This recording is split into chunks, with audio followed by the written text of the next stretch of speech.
warahmatullahi wabarakatuh. Saya Mei Lailatul Fajri dari Prodi Pendidikan Fisika kelas A. Di sini saya akan menjelaskan materi mengenai HOTS, literasi sains dan literasi new.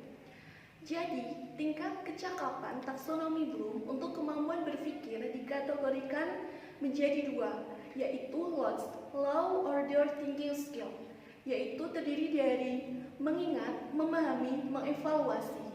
Yang kedua yaitu HOTS, High Order of Thinking Skill, yaitu terdiri dari menganalisa, mengevaluasi, dan menciptakan. Apa itu HOTS dan apa itu LOTS? Nah, jadi LOTS yaitu kemampuan berpikir rendah, di mana informasi diperoleh dari meniru, mengcopy, serta menganalisis. Sedangkan HOTS yaitu berpikir dengan kemampuan kritis, logis, afektif, metakognitif, dan berpikir tingkat tinggi. Keterampilan berpikir tingkat tinggi dipicu oleh 4 kondisi, diantaranya yaitu 1. Sebuah situasi belajar tertentu yang memerlukan strategi pembelajaran yang spesifik dan tidak dapat digunakan di situasi belajar lainnya. 2. Kecerdasan yang tidak lagi dipandang sebagai kemampuan yang tidak dapat diubah, melainkan kesatuan pengetahuan yang dipengaruhi oleh berbagai faktor yang terdiri dari lingkungan belajar, strategi, dan kesadaran dalam belajar. 3. Pemahaman pandangan yang telah bergeser dari dimensi, linter, hierarki, atau spesifik menuju pemahaman pandangan ke multidimensi dan interaktif.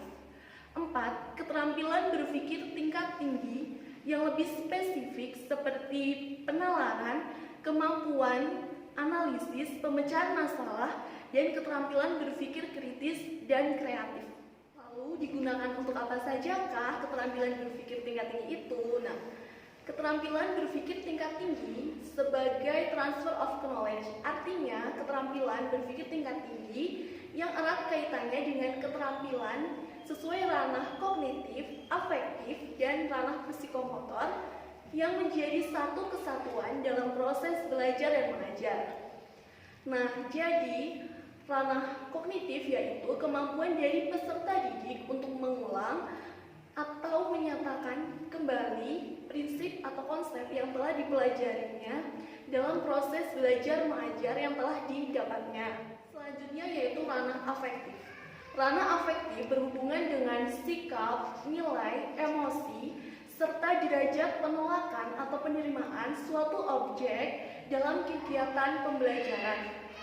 Selanjutnya adalah ranah psikomotor, yaitu keterampilan melakukan pekerjaan yang melibatkan anggota tubuh yang berkaitan dengan gerak fisik. Selanjutnya yaitu keterampilan berpikir tingkat tinggi sebagai critical and creative thinking, yaitu berperan kreatif dapat berupa pemikiran imajinatif menghasilkan kemungkinan berupa solusi berbeda dan bersifat lateral. Selanjutnya yaitu kemampuan berpikir tingkat tinggi sebagai problem solving, yaitu peserta didik secara individu memerlukan pemecahan masalah yang berbeda dan bersifat individu.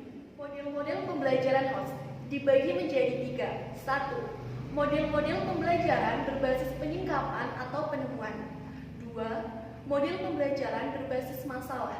3. Model pembelajaran berbasis proyek. Lalu bagaimanakah penerapan HOTS? Nah, penerapan HOTS bagi proses pembelajaran siswa memang tidak mudah. Guru ditantang untuk menguasai materi dan strategi, serta menguasai tantangan di lingkungan siswa yang diajarnya. Materi selanjutnya yaitu literasi sains. Karena literasi sains berkaitan dengan keterampilan berpikir tingkat tinggi atau HOTS. Apa itu literasi sains? Literasi sains adalah suatu ilmu pengetahuan dan pemahaman mengenai konsep dan proses sains yang akan memungkinkan seseorang untuk membuat keputusan dengan pengetahuan yang dimilikinya. Pada PISA 2006, dimensi literasi sains dibagi menjadi 4.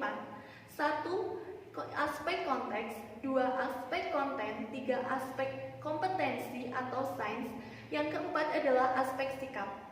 Aspek konteks adalah menilai pengetahuan sains kerelevan dengan pendidikan sains di negara partisipan. Kedua, yaitu aspek konten adalah merujuk pada konsep-konsep kunci dari sains yang diperlukan untuk memahami fenomena alam dan sebagainya. Tiga, aspek kompetensi atau sains, yaitu memandang pendidikan sains berfungsi untuk mempersiapkan warga negara masa depan. Yang terakhir, aspek sikap, yaitu membantu mengembangkan minat siswa dalam sains.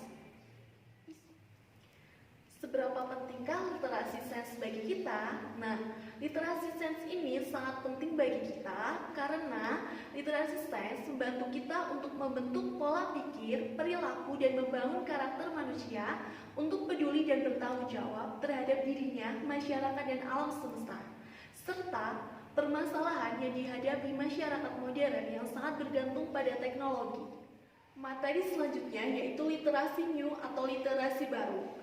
Mengapa literasi baru dibutuhkan? Karena literasi baru tercipta adanya pengaruh perkembangan teknologi digital yang ada dan berdampak pada pergeseran tenaga kerja di dunia.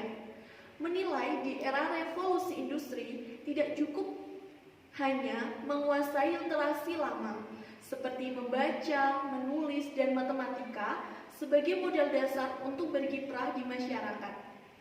Ada 3 jenis literasi baru yang harus dikuasai oleh masyarakat, yaitu literasi data, literasi teknologi, dan literasi manusia. Literasi data.